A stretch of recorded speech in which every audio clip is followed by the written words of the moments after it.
사람이 살아가는 데 있어서 무엇을 느꼈느냐, 그리고 무엇을 경험했느냐에 따라서 삶의 방향과 가치관이 달라지는 것입니다. 신앙생활하는 성도에게 있어서 중요한 것은 체험입니다. 체험적인 신앙이 얼마나 사람을 움직이는지 몰라요. 기독교는 이론적이고 지식적으로만 믿는 신앙이 아닙니다. 기적의 종교, 체험의 종교인 줄로 믿습니다. 하나님의 능력을 체험할 때 그분에 대한 모든 것이 믿어지게 되고 그분을 위해서 헌신을 결단하게 되는 것입니다. 나는 지금도 잊을 수 없는 그런 간증들이 많아요. 어릴 적부터 모태신앙이니까 그 시골에서 부흥회가 참 자주 있었어요. 우리 교회뿐만 아니라 이웃교회 10리길, 20리길을 1시간, 2시간씩 걸어다니면서 어린 나이에 부흥회를 사모하고 기다리고 찾아다녔어요. 얼마나 그 시절이 그리운지 몰라요, 지금도. 그런데 집회를 할 때 보면 그 강사님들이 말씀을 전하고 기도를 하는데 어떤 분이 암이 없어졌습니다, 눈이 밝아졌습니다, 지팡이 던졌습니다. 그걸 눈으로 보았다고요. 어린 나이에. 야, 하나님은 살아계시구나. 저분만 딱 붙잡으면 내 앞길은 그냥 확 열리겠구나. 이게 어린 나이에 마음속에 새겨진 거예요.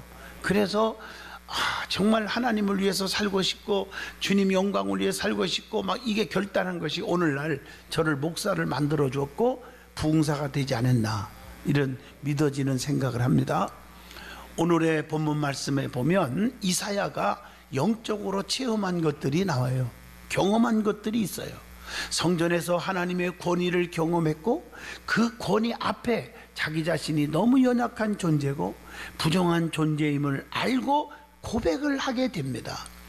그리고 하나님으로부터 모든 죄를 사함받고 정결케 되었고 그리고 하나님께서 주신 사명을 경험하게 됩니다. 그래서 하나님의 음성이 들려올 때 내가 여기 있나이다, 나를 보내주세요, 이사야 6장 8절에 결단을 하게 되며 그리고 하나님께 크게 쓰임받은 선지자가 된 줄로 믿습니다. 우리는 오늘 이 말씀을 통해서 이사야 선지자가 경험한 것을 깊이 새길 수 있는 은혜와 축복의 시간이 되기를 바랍니다. 제일 먼저 본문 1절로 4절에 기록되어 있어요. 이사야는 하나님의 엄청난 크신 권위를 경험했습니다. 거기 보면 1절에 특별히 주님께서 높이 들린 보호자에 앉으신 것을 보았다고 했습니다. 높이 들린 보좌는 하나님의 영광을 나타내는 것입니다. 하나님께서는 만유의 주로서 세상 왕들이 앉은 보좌와 비교가 안 되는 것입니다. 하나님께서는 오늘도 높은 보좌에 앉으셔서 세상을 감찰하시고 통치하신다고 베드로전서 3장 22절, 계시록 7장 11절에 말씀하고 시편 138편에 보면 하나님은 다 알고 계시잖아요. 이 세상에서 주님보다 더 높은 분, 귀하신 분이 그래서 없잖아요. 하나님은 높이 계셔도 낮은 자를 하감하시며 멀리 계셔도 교만한 자를 다 아신다고 했습니다. 그리고 본문 1절에 보면 하나님의 옷자락이 성전에 가득한 것을 보았다고 그랬어요. 오늘 이 말씀을 하나님의 권위와 위엄을 가리키는 것입니다. 하나님의 권위와 능력은 성전에 강하게 나타나고 있다는 사실입니다. 성전을 귀하게 여기고 성전을 사랑하는 자는 그래서 하나님께서 시온의 대류가 열리도록 형통의 복을 주신다고 했어요. 시편 122편 6절에 예루살렘을 향하여 평안을 구하라, 예루살렘을 사랑하는 자에게는 내가 형통케 하리라. 오늘 여러분 이게 참 중요한 거예요. 그래서 하나님의 성전에서 예배하는 것 얼마나 귀한지 몰라요. 그래서 성전의 예배의 성공자가 되기를 바랍니다. 성경에 보면 하나님을 만났고 하나님의 능력을 체험했고 하나님의 은총을 받았고 이럴 때 전부가 엎드려 하나님 앞에 경배했다고 나옵니다. 단을 쌓았다고 이렇게 표현하기도 합니다. 성경을 보세요. 아브라함은요 갈대 우리에서 소명을 받고 하나님께 단을 쌓았다고 창세기 12장 7절에 말합니다. 이삭도요 가는 곳마다 여호와께 단을 쌓았음을 창세기 26장 25절에도 말씀합니다. 야곱도요 창세기 28장 18절로 19절 보면 베델 광야에서 하나님 앞에 단을 쌓고, 그리고 나서 하나님 앞에 세 가지 소원을 하잖아요. 하나님이 나의 하나님이 될 것입니다. 반드시 내가 10분의 1을 하나님께 드리겠나이다. 그리고 나서 뭐라 했어요? 이 돌이, 이 단이 하나님의 전이 될 것입니다 라고 소원을 하고 고백을 합니다. 사무엘하 7장 2절에 봐도요 다윗도 성전을 짓고 하나님께 예배하는 것이 평생 소원이었음을 알 수가 있습니다. 열왕기상 8장 5절로 11절 보면 솔로몬은 하나님의 성전을 짓고 하나님께 아름다운 예배를 드렸습니다. 사도행전 2장 1절로 4절 보면 120명의 제자들이 마가의 다락방에 모여서 사도행전 1장 14절 마음을 같이하여 저녁 기도에 힘썼더니, 사도행전 2장 1절로 4절에 불이와같이 갈라지는 성령, 급하고 강한 바람 같은 성령이 임했다고, 충만히 받았다고 기록되어 있습니다. 계시록 11장 1절에 보면 하나님께서 성전과 제단에서 예배하는 자들을 어떻게 하신다? 경배하는 자들을 측량하되, 측량하고 계신다는 거예요. 하나님은 예배하는 자들을 그래서 요한복음 4장 23절에 찾으신다는 거예요. 그러므로 예배의 성공자가 되기를 바랍니다. 예배가 무너지면 신앙도 무너지고 형통의 복이 수dob되는 것입니다. 하나님이 자기를 위해서 열심히 헌신하는 자를 위하여 하나님께서, 야 네가 나를 위해서 시간 내서 헌신하는구나, 그러면 내가 네 사업, 네 직장, 네 자녀들, 네 가정 건강 책임져 줄게. 그래서 은총을 받고 살다가 너무나 바빠요. 너무나 돈을 많이 벌다 보니까 밤 12시까지 막 정신없이 일하다 보니까 예배 째끼고 하면 하나님은 질투하는 하나님인데, 어머나 그러면 안 바쁘게 해주면 열심히 하려나, 그런 말이 안 나와야 되지 않겠습니까? 예배가 성공하는 사람은요 하나님이 다 책임져 주잖아요. 할렐루야. 그래서 성경에 안식일을 거룩히 지키게 하기 위해서 토요일 날은 만나를 주시는데, 그 다음 날, 오늘날로 말하면 주일 지키라고 일 안 해도 먹게끔 그냥 풍성하게 내려줘서 이틀분을 거둬도 썩지 않았잖아요. 일을 안 해도 먹고 살게 만들어 주셨지 않습니까? 이걸 하셔야 돼요. 그래서 본문 3절로 4절에 하나님께 영광의 찬양이 넘치는 것을 이사야는 경험을 했다고 그랬어요. 본문에서 보면 이 스랍들이 서로 화답하였다 하는 말씀은, 스랍들이 두 편으로 나누어서 서로 교대로 노래를 계속 부르는 것을 나타내는 표현입니다. 즉 하나님께 영광의 찬양이 넘치는 것을 이사야는 경험한 거예요. 누가복음 2장 13절, 계시록 5장 12절에도 하나님께 영광이에요. 영광이 온 땅에 충만했음을 이사야는 경험한 겁니다. 그래서 이사야 6장 3절에 보면 스랍들이 거룩하다 거룩하다 거룩하다 만군의 여호와여 라고 기록되어 있는데, 이 말씀을 할 때 하나님의 영광이 온 땅에 충만했다고 하시는 말씀입니다. 그것뿐 아니라 계시록 19장 6절 말씀처럼 문지방의 터가 요동할 정도로 힘있는 찬양을 하나님께 올렸다고 하는 것입니다. 두 번째로는 본문 5절입니다. 이사야는 자기 자신의 연약하고 부족하고 부정한 존재임을 경험했습니다. 은혜 받으면요 자기를 발견하는 거예요. 사울이 다메섹에서 예수님을 만났어요. 은혜를 받고 나니까 내가 가지고 있는 부귀영화, 지식, 물질, 그리고 로마의 시민권, 이게 최고인 줄 알았는데 은혜 받고 보니까 분토보다도 못한 것으로 여기노라. 자기를 제대로 발견하면서 예수 십자가만 자랑하기로 결심했노라. 그리고 나는 죄인 중에 괴수다. 이게 은혜 받은 자의 고백인 줄로 믿습니다. 자기 자신이 죄인이며 부정한 사람임을 이사야는 깨달은 것입니다. 그래서 그 입에서 나오는 말이 뭐예요? 야, 나는 똑똑하다 그러지 않았어요. 나여 망하게 되었도다, 이렇게 오늘 말씀에 고백합니다. 다시 말하면 하나님이 이제 나는 안 도와주면 나는 죄인 중에 개수 같은 난데 내가 망하게 되었도다, 망할 사람이다, 이렇게 고백하는 거예요. 이사야는 죄인이 거룩하신 하나님을 뵈면 죽을 수밖에 없다는 사상을 머릿속에 갖고 있었어요.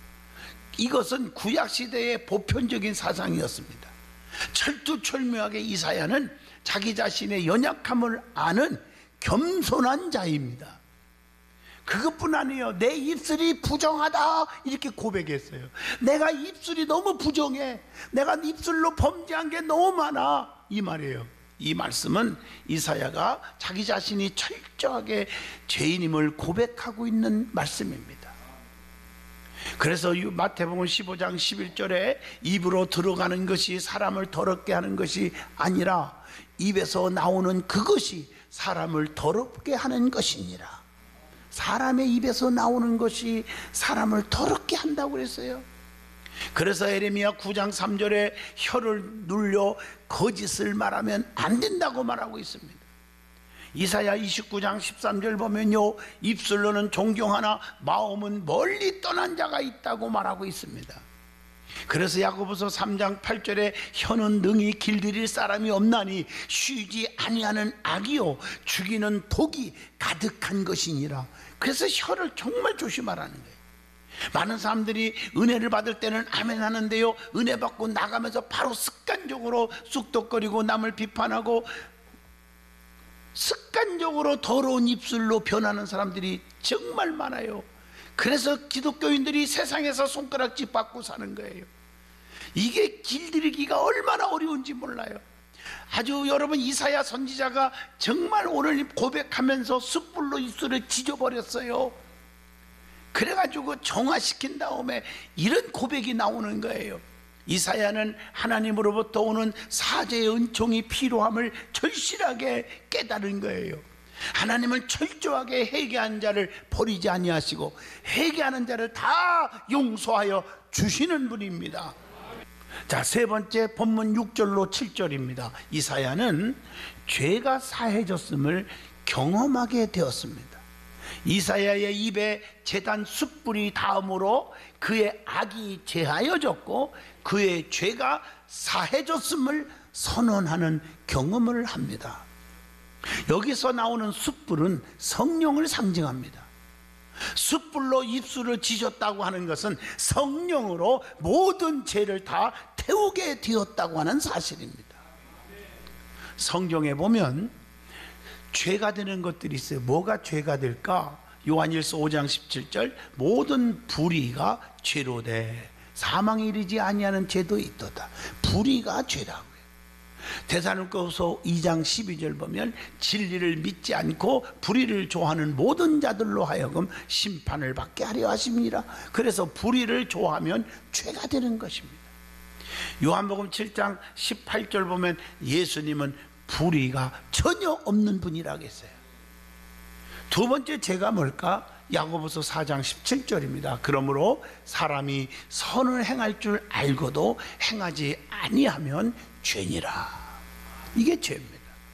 세 번째는 로마서 14장 23절 보면, 자, 의심하고 먹는 자는 정죄되었나니 이는 믿음을 따라 하지 아니하였기 때문이라. 믿음을 따라 하지 아니하는 것도 다 죄니라. 그래서 우리 믿음으로 살아야 돼요. 그래서 히브리서 11장 6절은 믿음이 없이는 하나님을 기쁘시게 하지 못하나니 그랬어요. 네? 그래서 모든 것이 믿음으로 행함이 있어야 될 줄로 믿습니다. 로마서 14장 23절입니다. 사람 앞에 보이려고 자랑하려고 과시하려고 하지 말고 정말 모든 봉사와 헌신과 전도와 모든 것은 믿음으로 하셔야 합니다. 그래서 믿음으로 행하는 것이 의의 후사가 되느니라 로마서 4장 14절에 말씀하고 있어요. 그렇지 않으면 다 헛것이 된다고 했어요. 이사야 선지자는 모든 죄를 성령으로 사함받았음을 경험하게 되었다고 오늘 7절에 말합니다. 그러면 우리가 죄사함을 받아야 하는데 죄사함의 조건이 뭡니까? 죄를 자복케 하는 거예요. 자박케 하는 거예요. 요한일서 1장 9절 만일 우리가 우리의 죄를 자백하면 그런 미쁘시고 의로우사 우리의 죄를 사하시며 우리를 모든 불의에서 깨끗하게 하실 것이요 그랬어요. 그리고 용서합니다. 용서해요. 마가복음 11장 25절 서서 기도할 때에 아무에게나 혐의가 있거든 용서하라. 그리하여야 하늘에 계신 너희 아버지께서도 너희의 허물을 사하여 주시리라 하시니라. 우리는 너무 용서에 인색해요.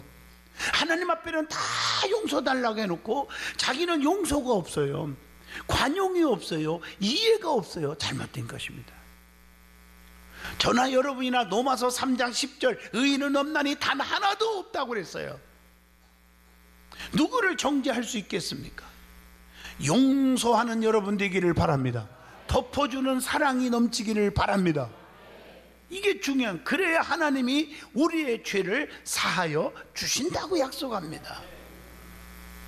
그리고 세 번째, 예수님을 믿는 믿음입니다. 사도행전 10장 43절의 말씀이죠. 그러면 죄사함에 대한 성경의 표현이 뭘까? 야, 죄사함 받았습니다. 이걸 성경에 뭐라고 표현하고 있습니까? 히브리서 8장 12절 보니까 하나님은 우리의 죄를 기억도 아니하신다 이렇게 표현하고 있어요. 또 시편 103편 12절에 보니까요, 우리의 죄과를 우리에게서 멀리 옮기셨도다. 또 시편 51편 2절에는 뭐라고 표현했냐면 나의 죄악을 말갛게 씻으시며 나의 죄를 깨끗이 제하소서 이렇게 표현해요. 깨끗하게 하신다고. 요한일서 1장 7절 보면 그가 빛 가운데 계신 것 같이 우리도 빛 가운데를 행하면 우리가 서로 사귐이 있고 그 아들 예수의 피가 우리를 모든 죄에서 깨끗하게 하실 것이요. 얼마나 감사한 일이에요. 우리는 이제부터 불안해하지 마세요. 걱정하지 마세요. 염려하지 마세요. 괴로워하지 마세요. 낙심하지 마세요. 사람들이 너무 이런 자유함, 이런 하나님의 은총을 못 받으니까 너무 괴로워서 스스로 목숨을 끊고 비극적인 일을 자꾸 행하는 거예요. 우리는 하나님 앞에 다 용서받은 자인 줄로 믿습니다. 자, 네 번째 본문 8절로 10절입니다. 이사야는 하나님께 헌신하고자 하는 사명을 고백하고 있습니다. 성령을 통해서 입술을 지켜서 죄를 깨끗하게 하신 하나님을 향해 이사야는 헌신하고자 하는 사명을 고백합니다. 은혜 받은 자는 헌신의 고백을 하거든요. 그래서 오늘 본문 8절에도 이사야가 은혜 받고 죄를 다 사함받고 너무 감격스러워서 주의 음성을 들을 때 내가 여기 있나이다 나를 보내소서 라고 고백합니다. 하나님의 부르심에 순종을 결단하는 모습이 얼마나 아름답습니까? 하나님은 저와 여러분을 부르실 때에 순종하는 자들이 되시기를 바랍니다. 하나님은 그런 자들을 사용하시는 거예요. 예? 순종하세요. 히브리서 11장 24절로 25절 보면 하나님이 모세야 하고 부르실 때에 왕자의 위치를 다 버리고 따랐습니다. 마가복음 1장 16절로 18절 보면 시몬과 그의 형제 안드레는 주님이 부르실 때에 그물을 버리고 주님을 따랐다고 했습니다. 사무엘상 3장 10절에 보면 사무엘아 사무엘아 하나님이 부르실 때 말씀하옵소서 듣겠나이다. 아구글짝 빈들에도 소돔 같은 거리에도 주님 명령이라면 따르겠습니다라고 대답을 하셔서 큰 그릇으로 쓰임 받았습니다. 예? 그러면 사명자가 확신하여야 할 것이 있습니다. 그게 뭘까요? 우리는 주님의 일꾼입니다. 주님이 다 사명을 주셨습니다. 저와 여러분은 뭘 확신해야 될까요? 첫째, 데살로니가전서 1장 4절 하나님의 사랑하심을 받은 형제들아 너희를 택하심을 아노라. 선택받았음을 확신하여야 합니다. 그래서 사도 바울은 예수 그리스도 안에서 사도된 나 바울이라고 1장 1절에 구구절절히 그렇게 말씀하고 있습니다. 두 번째는 나는 하나님의 아들됨을 확신하는 거예요. 에베소 1장 4절로 5절입니다. 나는 하나님의 아들이다. 그래서 영접하는 자 곧 그 이름을 믿는 자들에게는 하나님의 자녀가 되는 권세를 주셨다고 했어요. 나는 하나님의 자녀야. 그 하나님은 죽은 자도 살리고 눈먼 자를 뜨게 하시고 각세 병든 자를 고치시고 문제를 해결해 주시고 가정을 회복시켜 주시고 행복을 주시는 그분이 나의 하나님이십니다. 그리고 세 번째, 요한복음 5장 24절이에요. 영생을 얻은 것을 확신하여 내가 진실로 너희에게 이르노니 내 말을 듣고 또 나 보내신 이를 믿는 자는 영생을 얻었고 심판에 이르지 아니하나니 사망에서 생명으로 옮겨졌느니라. 감사하잖아요. 네 번째, 뭘 확신해야 돼요? 기도의 응답을 확신해야 돼요. 요한일서 5장 15절, 우리가 무엇이든지 구하는 바를 들으시는 줄을 안즉 우리가 그에게 구한 그것을 얻은 줄을 또한 아느니라. 우리가 기도했으면 의심하지 말고요, 확신하세요. 왜 기도를 실컷 해놓고 불안해합니까? 떱니까? 왜 괴로워합니까? 왜 이렇게 포기하려고 하십니까? 기도하고 나면 응답의 확신을 갖고 사세요. 그게 축복인 줄로 믿습니다. 그리고 다섯 번째, 빌립보 1장 6절, 거기 보면 너희 안에 착한 일을 시작하신 이가 그리스도 예수의 날까지 이루실 줄을 우리는 확신하노라. 약속이 성취될 것을 확신하세요. 아브라함도요, 진짜 아들을 준다고 하니까 이해가 안 되잖아요. 그렇지만 확신했더니 이삭을 얻었잖아요. 백세 얻었잖아요. 그리고 여섯 번째, 히브리서 3장 6절 말씀처럼 내세의 소망을 확신해야 돼요. 우리가 천국이 안 믿어지니까 돌아가실 때 보면 안 간다고 막 괴로워하는 것을 보게 돼요. 다 죽을 때 보면 알아요, 진짜. 그 죽을 때 되면 내가 꼭 가볼 거예요, 내 병원에. 그때 보면 아는 거예요, 진짜. 죽음이 왜 두려워요? 천국 있는데. 맞습니까? 죽음이 두렵지 않아요. 확신하세요. 내세가 있어요. 기독교는 생명의 종교예요. 예수를 믿음으로 생명 얻어. 그래서 찬송가에 생명의 주여 멸류관 받으시옵소서. 나머지는 집에 가다 부르세요. 생명의 주님이십니다. 그리고 영원한 상급을 확신하셔야 돼요. 히브리서 10장 35절입니다. 예, 영원한 상. 그래서 성경에 보면요, 시편 138편 8절에 여호와께서 보상해 주시리라. 히브리서 11장 6절, 상 주시는 자이심을 믿어야 할지니라. 그래서 열심히 왜 충성합니까? 왜 열심히 전도합니까? 열심히 왜 예물을 드립니까? 상이 있습니다. 그리고 하나님은 사명감을 가진 자를 어떻게 하십니까? 그냥 쓸 수 없잖아요.